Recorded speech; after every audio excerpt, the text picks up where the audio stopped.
یہ ہیں بدلو کی نشریات۔ ناظرین، بدلو کے پروگرام انگیخت میں میں ہوں صدیق اظہر اور میرے ساتھ ہیں جناب امتیاز عالم۔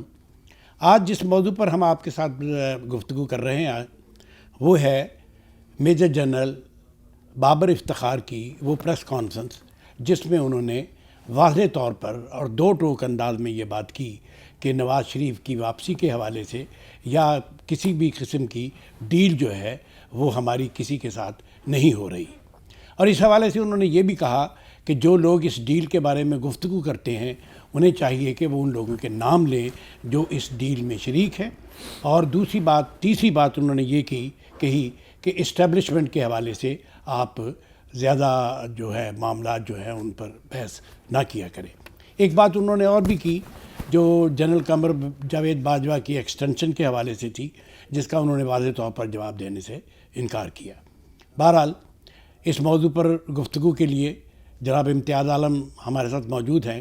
امتیاز صاحب، بتائیے یہ آخر کیوں ضرورت پیش آئی فوج کے ترجمان کو کہ وہ یہ کہے کہ ہم کسی ڈیل میں جو ہے وہ نہیں جا رہے کسی کے دیکھیے، صبح شام اب میڈیا میں یہ بات زیر بحث تھی، ڈیل ہو گئی ہے، ڈیل نہیں ہوئی ہے، ایک صفحہ پھٹ گیا ہے یا صفحہ نیوٹرل ہو گیا ہے، تو سارا موضوع بحث یہی ہے۔ اور اس میں جو دلچسپ بات ہے، جو آئی ایس پی آر کے سرٹیفائیڈ جو سو کالڈ نام نہاد ڈیفنس انالسٹ ہیں، جو کہ ڈیفنس کے علاوہ، کیونکہ ڈیفنس کے موضوعات تو کم ہی آتے ہیں زیر بحث، زیادہ تر وہ ہر سیاست پہ بات ہو رہی ہوتی ہے، اس سے بڑے وہ اپنے ماہرانہ رائے دیتے ہیں، وہ بھی اس میں شامل ہیں۔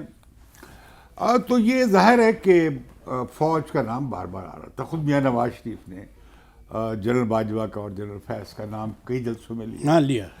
تو یہ جو بات ہے نا کہ جی پاکستان کی اسٹیبلشمنٹ یعنی ملٹری اسٹیبلشمنٹ کا سیاست میں حصہ نہیں رہا ہے، یہ تو تاریخ کو جھٹلانے والی بات ہے۔ یہ تو ایک طے شدہ فیکٹ ہے کہ بھی ان کا رول ہے۔ اچھا، اب وہ تاریخ میں رہا ہے۔ ایوب خان جب بنے تھے ڈیفنس منسٹر تب سے ہے، پھر مارشل لا آ گئے ایوب خان کا، پھر ضیاء الحق کا، پھر مشرف کا اور یا خان کا درمیان میں، تو وہ تو براہ راست تھا۔ اور اس کے بعد پھر فوج کا عمل دخل رہا، جنرل بیگ کا کتنا رہا عمل دخل، باقی جو جرنیل آتے رہے بعد میں ان کا کتنا عمل دخل رہا، بلکہ وہ تسلیم کرتے رہے آئی جے آئی کو ہم نے بنایا، یہ کیا۔ اور آپ دیکھیں نا، پتہ نہیں لگتا ہے کہ ایئر چیف کی اپائنٹمنٹ کب ہونے جا رہی ہے، کوئی اس پہ اسپیکولیشن نہیں ہوتی۔ نیوی چیف کون آ رہا ہے، میں آپ سے پوچھوں نیوی چیف کا نام بتائیں، آپ شاید نہ بتا سکیں۔ ایئر چیف کون ہے، آپ نام نہ بتا سکیں، کہ وہ سیاست سے باہر ہیں۔ لیکن آپ اپنے کور کمانڈرز کا نام پوچھنا شروع کر دیں، آدھے صحافیوں کو کور کمانڈرز کے نام پتہ ہے، اس لیے کہ ان کی بھی باقاعدہ سیریمنی پبلک افیئر میں وہ، تو لہذا بہت بڑا رول ہے آرمی کا پاکستان کی خارجہ پالیسی میں، سلامتی کی پالیسی میں، اور یہ کہ ہر انتخابات میں ان کا نام آتا ہے۔ یہاں تک مطالبات ہوتے رہے ہیں کہ بھئی آپ فوج کے ذریعے انتخابات نہ کرائے جائیں۔ فوج نے کئی بار اس وجہ سے انکار بھی کیا ہے، پھر کروانا پڑا کیونکہ انتظام کے لیے اتنی بڑی فورس کو آرگنائز ہے نہیں۔ تو میں سمجھتا ہوں کہ یہ، لیکن انہوں نے اسپیسیفک سوال پہ جواب دیا۔ ان سے کہا جی کہ کوئی ڈیل ہو گئی ہے یا ہو رہی ہے، انہوں نے کہا کہ یہ سب کیا سرائیاں ہیں، اور انہوں نے کہا ایسی کوئی بات ان کے علم میں نہیں ہے، اور یہ کہ ان سے پوچھا جائے جو باتیں کرتے ہیں۔ پھر انہوں نے ایک اور بات دلچسپ کہہ دی، انہوں نے کہا کہ اس پہ قانون بننا چاہیے۔ قانون تو موجود ہے، آئین موجود ہے کہ بھئی فوج سیاست سے باہر رہے، لیکن ہم دیکھتے ہیں کہ فوج کا تاریخ میں ہماری بار بار یہ رول رہا ہے جو آئین کے مطابق نہیں ہے۔ تو یہ قانون، اس قانون پہ اگر عمل درآمد ہو جائے جو آئینی ذمہ داری ہے، تو پھر یہ سوال اٹھے گا ہی نہیں اگر فوج واقعی نیوٹرل رہے۔ اور دلچسپ بات پتہ کیا ہے ان کی اس اسٹیٹمنٹ کا، مسلم لیگ نواز نے، اور میں سن رہا تھا مسلم لیگ کے لیڈر جو ہے رانا صاحب، ان کا پریس کانفرنس سن رہا تھا، وہ کہہ رہے تھے کہ انہوں نے خوش آمدید کیا، انہوں نے کہا کہ بہت اچھی بات ہے اگر سیاست سے دور رہے، اور کہیں اور انہوں نے کہا ہم کوئی ڈیل نہیں کرنے جا رہے، اور نواز شریف نے ہر طرح کی ڈیل کو رد کیا۔ امتیاز صاحب، آپ کی بات کو کاٹتا ہوں میں، سوال یہ ہے کہ یہ جواب کس کو ملا ہے؟ بات یہ ہے کہ جب عمران خان نے نے اپنی کیبنٹ میٹنگ میں یہ بات کی اور یہ بات اخبارات میں چھپی کہ جناب اب ایسی صورتحال پیدا کی جا رہی ہے کہ نواز شریف کو واپس لایا جائے اور وزیر اعظم بنایا جائے، اور کیبنٹ میں اس پر باقاعدہ طور پر گفتگو ہوتی رہی. اس کے علاوہ نہ تو مسلم لیگ نون نے یہ کہا ہماری کوئی ڈیل ہو رہی ہے، نہ اسد علی زرداری نے کہا ڈیل ہو رہی ہے. نہیں آپ کو یاد ہے ایاز صادق نے بیان دیا آ کے لندن اس سے، نے انہوں نے کہا کہا کہ غیر سیاسی لوگ مل رہے ہیں، کوئی دھماکہ بھی ہو سکتا ہے. نہیں، یہ بات اس نے کہی، لیکن اس نے یہ کوئی نہیں کہا کہ ہماری ڈیل ہو رہی ہے.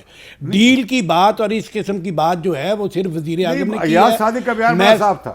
میں ایاز سمجھتا ہوں صادق کا بیان بہت واضح تھا. وہ کہہ رہے تھے ان سے ملاقاتیں ہو رہی ہیں اور نواز شریف عنقریب واپس آ جائیں گے. بھئی یہ، لیکن یہ جو بات ڈیل کی جو بات ہے اور جس طرح انہیں واپس آنے کی بات ہے، میں سمجھتا ہوں کہ میجر جنرل بابر افتخار نے یہ جواب عمران خان کو دیا ہے کہ جو لوگ یہ کہہ رہے ہیں کہ انہیں واپسی کے لیے کوئی سہولتیں فراہم کی جا رہی ہیں ان سے پوچھیے. نہیں کہیں یہ تو نہیں ہے کہ عمران خان کو مطمئن کرنے کے لیے دیا ہو. نہیں میں نہیں سمجھتا.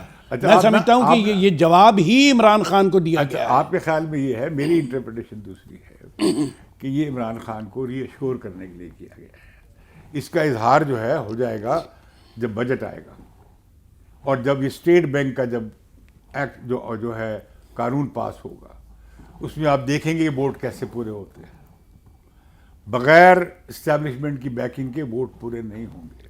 اب انہوں نے کیا اپنے بیان میں انہوں نے یہ بھی کہا ہے کہ لافل جو گورنمنٹ ہوگی فوج اس کا حصہ ہے اور اس کی حمایت رکھے گی. ٹھیک ہے. اب یہ سوال یہ ابھرے گا کہ بھئی کس حد تک آپ حمایت کریں گے.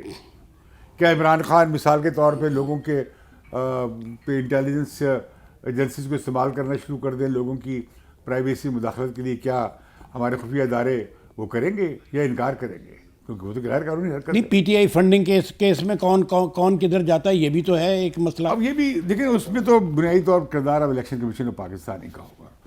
تو میں سمجھتا ہوں کہ یہ بیان ان کا اچھا ہے اس حساب سے کہ فوج کہہ رہی ہے کہ جی ہمارا کوئی تعلق نہیں ہے کوئی سیاست میں آنے کا یا ڈیل کرنے کا. اگر وہ کہہ رہے ہیں تو ویلکم ہے، لیکن یہ آپ قانون نہیں بنا سکتے. بھائی آپ مداخلت بند کر دیں تو لوگ کہنا بند کر دیں گے.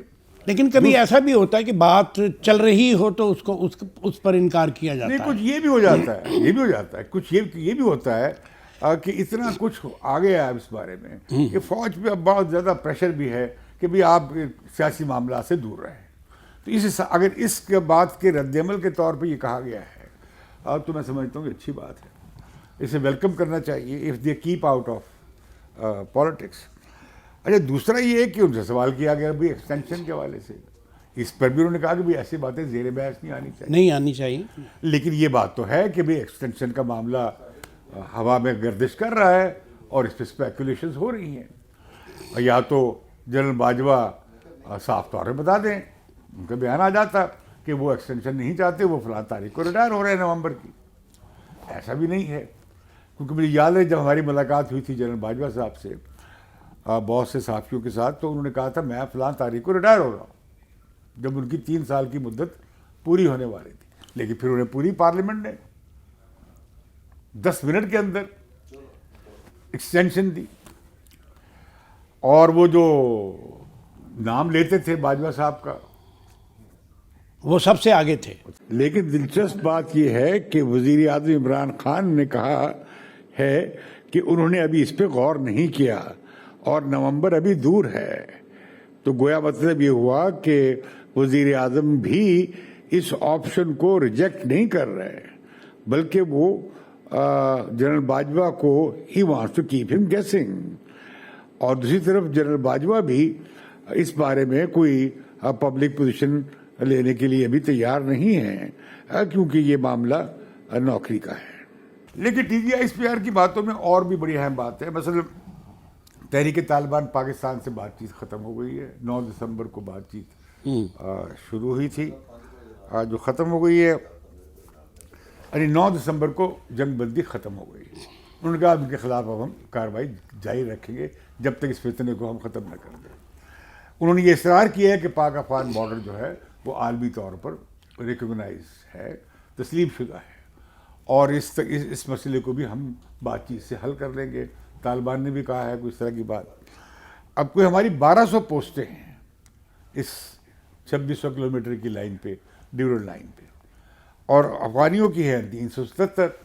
اب کی 90% تو کام مکمل ہو گیا ہے. انہوں نے کہا کہ باقی جگہوں پہ بھی ہم یہ کام مکمل کرنے جا رہے ہیں. اچھا امتیاز صاحب، اس میں ایک یہ ایلیمنٹ بھی ہے کہ جب پاکستان کے عوام کی طرف سے ایک بڑی مزاحمت ہوئی ہے ان عورتوں ان خواتین کی طرف سے اور ان والدین کی طرف سے جن کے بچے اے پی ایس میں شہید ہوئے تھے، ان بچوں کے والدین کی طرف سے اور عام لوگوں کی طرف سے بھی تحریک طالبان پاکستان سے مذاکرات کی جو خبر تھی وہ اچھے طریقے سے نہیں لی گئی، مذمت کی گئی. اس کی مذمت کی گئی. اچھا اب دیکھیں نا، میں تو اب آج پورے سال کی فگرز آئی آپریشن رد الفساد کے حوالے سے. انہوں نے کہا کہ 60,000 آپریشن ہوئے. 60,000 آپریشن کا مطلب ہے آپ سے 300% تقسیم کر لیں تو یہ تو بہت آپریشن ہوئے. 890 انہوں نے کہا ہے سیکیورٹی الرٹس دیے. 78 دہشت گروپوں اور افراد کے خلاف کارروائی ہوئی ہے. پھر آپ دیکھیں یہ فوج جن علاقوں میں شورش رہی ہے یا دہشت گردی ہے وہاں پہ ترقیاتی کاموں میں شامل ہے. سول گورنمنٹ وہ کام نہیں کر رہی. مثلاً کے پی میں 831 اسکیمیں ہیں جو 31 ارب روپے سے مکمل، ان میں سے 588 مکمل ہو گئی ہیں، وہ فوج نے کی ہے. اسی طرح جو بلوچستان کا ویژن ہے ترقی کا، اس کے حوالے سے جو 199 ترقیاتی اسکیمیں ہیں 601 ارب روپے سے، وہ بھی فوج کر رہی ہے عمل درآمد. تو فوج کافی ایریاز میں ایکٹیو ہے، مصروف ہے. حالانکہ یہ فوج کا کام نہیں ہے کہ ترقیاتی اسکیموں کو وہ چلائے اور دیکھے، یہ سول گورنمنٹ کو کرنی چاہیے.